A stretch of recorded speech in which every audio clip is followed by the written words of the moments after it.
super excited to be at the Chabad of South Surrey at Iron Chef. The third year in a row, they got the Rabbi and the chef to come on down. We've got some great singing and donuts and latkes. A surprise meal being made. Stay tuned. You want to find out what this is. There's hardcore that goes along with it.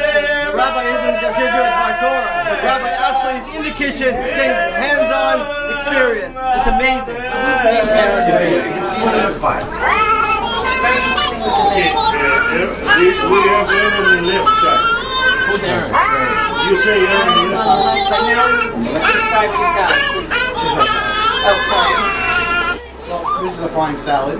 It's made up of peppers, caramelized fennel, mushrooms, and tomatoes, and some spinach. But more than what is inside the salad is what it represents.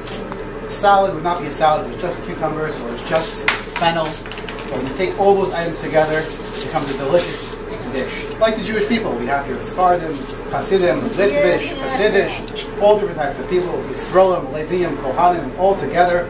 We are the Jewish people unified. We celebrate Chanukah, we bring lots of light, and we disperse the darkness. So as you're eating this dish, please think about bringing light to the world and vote correctly. Vote Team Dreishman. Very nice.